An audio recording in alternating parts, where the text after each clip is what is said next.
Olá, meu nome é Daniel Bozon, eu sou advogado e doutor em Direito e eu trabalho com foco em negociação, na busca de soluções mais eficientes e na melhoria dos relacionamentos, de preferência fora do judiciário.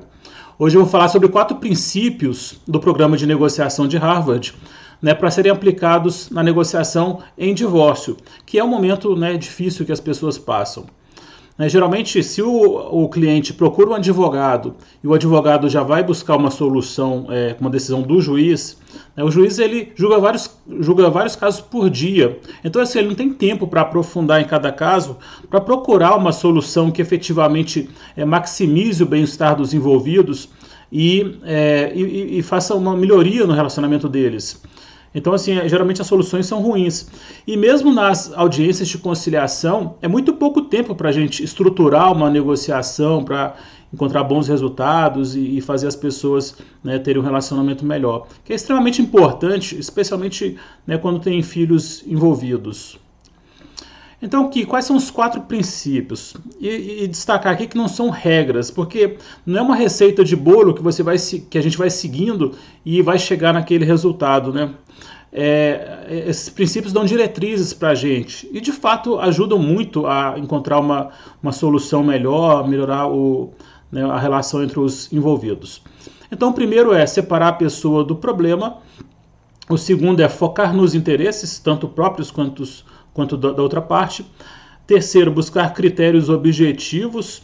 E quarto, criar opções. Vou detalhar cada um deles agora. Então, primeiro, separar a pessoa do problema.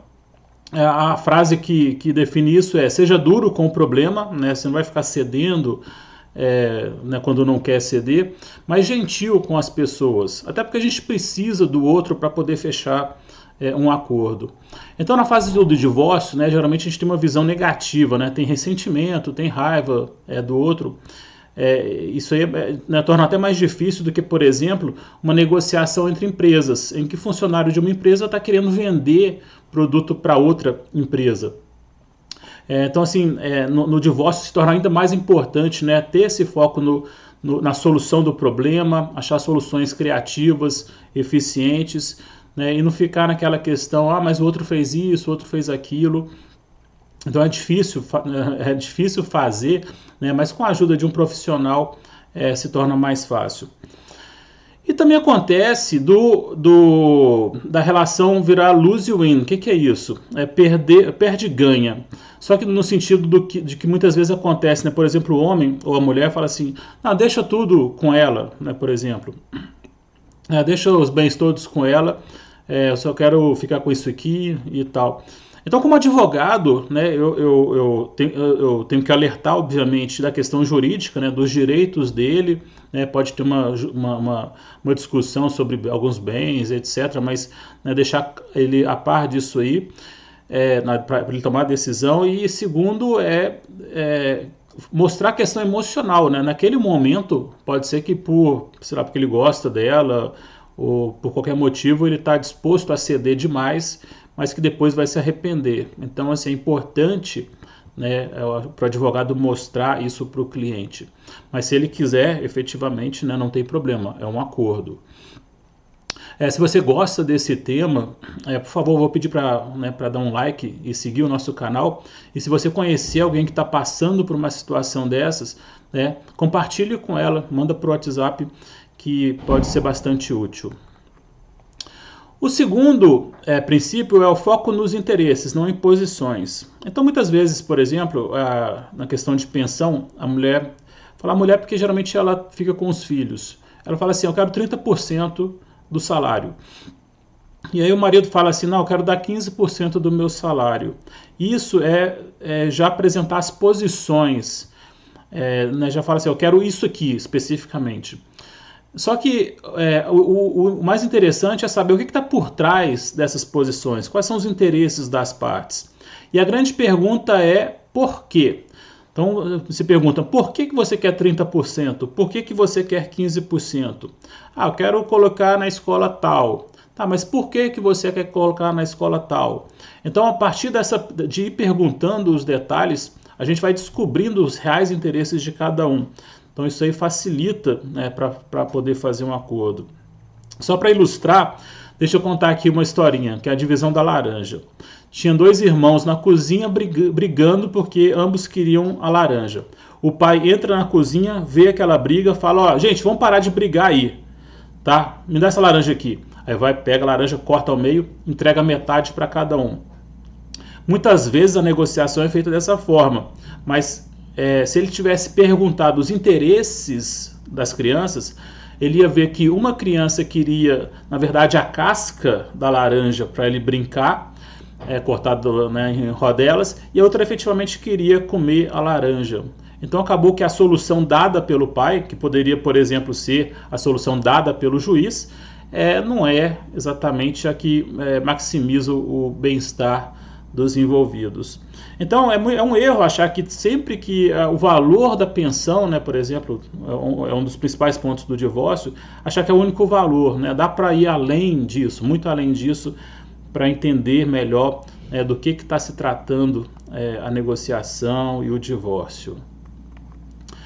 Bom, o terceiro princípio é adotar critérios objetivos, porque isso aí consegue justificar as propostas, né, de forma mais fácil. Então, por exemplo, utilizar, né, qual que é a jurisprudência, quais são as decisões do tribunal sobre determinado tema.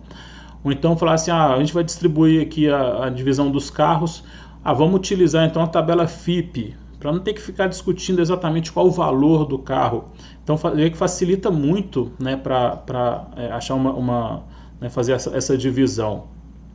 E um outro exemplo, né, inglês para criança. Então, vamos supor que a mãe queria colocar a criança numa escola X. Aí o pai pergunta, mas por que essa escola? Porque é bilíngue. Tá, mas por que bilíngue? Porque ela é importante o inglês. Então, discutindo, eles veem que pode-se colocar um critério objetivo, que seria: a gente quer que o nosso filho esteja fluente em inglês até ter 12 anos. Tá, então beleza. Ambos concordam com esse critério objetivo. Então, em vez de focar na posição, que é colocar naquela escola, o pai, por exemplo, fala: aquela escola é cara, tá, deixa eu procurar uma outra escola, ou procurar uma escola comum com convênio com uma escola de inglês, ou procurar um professor particular de inglês, que inclusive minha filha mesmo estudou muitos anos com um professor particular, porque o professor ia lá e a gente não tinha o trabalho de ficar indo e levando para uma outra escola de inglês. Tá? Então, são soluções criativas que podem favorecer ambas as partes, né? Que seria uma negociação win-win. Os dois lados saem ganhando. Bom, e o quarto é criar opções. Aqui eu divido em duas situações. Uma antes de entrar na negociação em si, né, ter uma opção ao não acordo, que é o que a gente chama de BATNA. Então, BATNA é a melhor alternativa ao não acordo.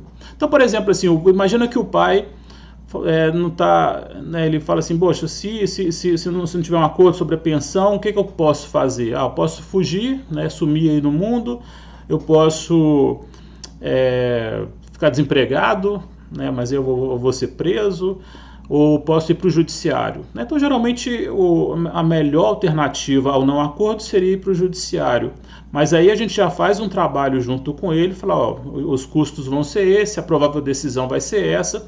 Porque quando for para a negociação, a gente já sabe que se o acordo pode valer a pena ou não, né? Se o acordo for ruim a ponto de valer a pena ir para o judiciário, a gente não faz acordo e vai para o judiciário. O segundo ponto dentro da negociação, oferecer opções para a outra parte. Então, em vez de chegar e falar assim: eu quero isso aqui. Então, assim, oferece opções, porque a outra parte deixa de ver aquilo como uma imposição. Tá? Então fala assim: ele está sendo flexível, eu também vou ser mais flexível. Também ela oferece opções para a gente. Então tudo isso aí facilita fazer um acordo. E para fazer isso a gente, né, pode utilizar brainstorming, que é ir jogando ideias, né, sem ser criticado, sem críticas, e depois a gente vai escolhendo as melhores ideias. Aqui no Brasil, ou pelo menos em Minas Gerais, a gente chama de toró de ideias. Então é isso. Se você conhece alguém que está passando por divórcio, que está tendo problemas relacionados, né, com o outro pai, que está separado e tal, indique esse vídeo para ele, né? Compartilhe, que pode ser bastante útil. E no mais, siga nosso canal, a gente vai tratar de muitos temas relacionados, e dê uma curtida no vídeo, tá? Muito obrigado e um forte abraço.